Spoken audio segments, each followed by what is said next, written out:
Angelica Guzman. Thank you, Mr. Speaker. I rise for a point of personal privilege. I'll give us the floor. Thank you, Mr. Speaker. Looking back on our history, it is clear that women were never handed equality. We had to demand it. Not that long ago, women were expected to tend to the house and children, and there were not many good jobs that were available to us. We had no voting rights. We had very few legal rights. It took the fight of many brave women who faced constant opposition from both men and other women to obtain those rights that we so enjoy today. It is thanks to those leaders, starting with Sarah Lee Fain and Helen Henderson, the first women elected to the Virginia House of Delegates, that I am able to serve on this body today. Some of the changes that allow women to step up came through law, and some came through changes in culture.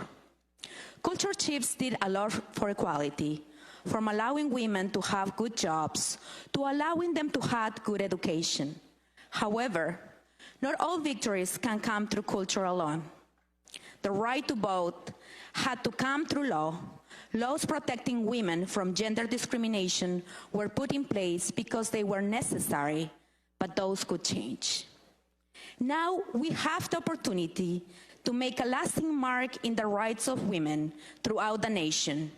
Women who are making less than men, and at the rate that wage equality has been going for the past 50 years, it would take another 41 years to reach true equality on average. Black women will wait until 2119. Hispanic women will wait until 2224. I don't have other words to describe these statistics, Mr. Speaker, other than what we know as sexism. With the ERA resolution, we can truly progress towards this dream of equality in a matter of months. This censor war has been fought for hundreds of years and will continue for hundreds more otherwise. While we have spoken this session, I have seen many men stand up to speak against equality, something that is not really surprising, although it is disappointing. It has been mostly men that have held women back in the past, along with a few women that join. Maybe some don't really understand what this matters.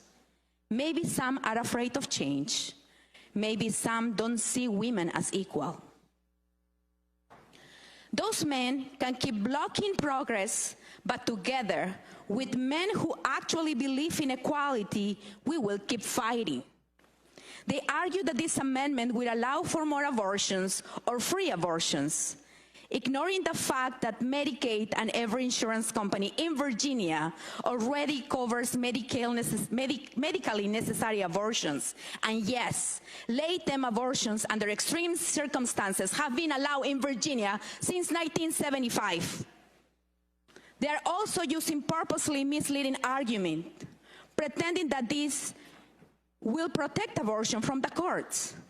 I doubt anyone here honestly believes that a Supreme Court that would overturn Roe versus Wade would use the language from this resolution to protect women's health rights.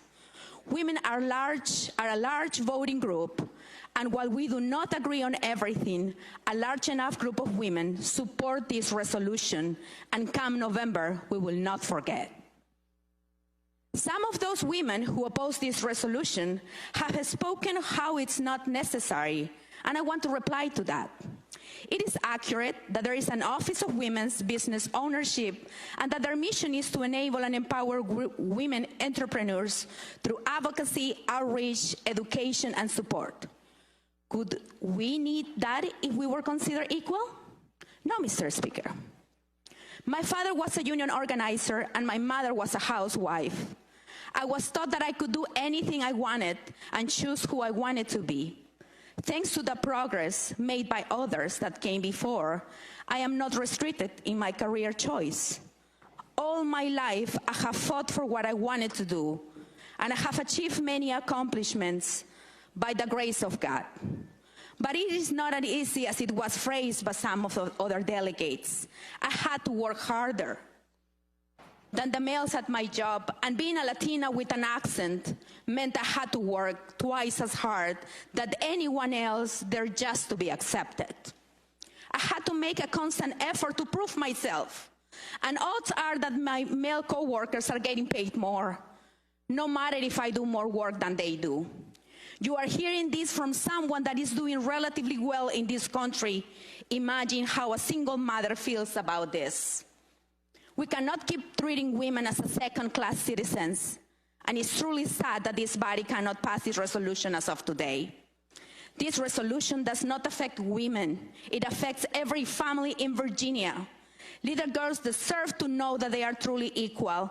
The law understands them, they are equal. But it will also greatly affect every family that is raised by a single mother. If a mother makes a little more money or the same as a man would, maybe she does not need that second job and can spend more time with her children, mainly in time when my colleagues across the aisle refuse to increase the minimum wage. We can all agree on the impact Shakespeare and Newton have had on our culture. Not too long ago, Virginia Woolf asked, what if Shakespeare had an equal brilliant sister? Odds are she would never have written a word. If Newton had one, odds are she would have never studied physics.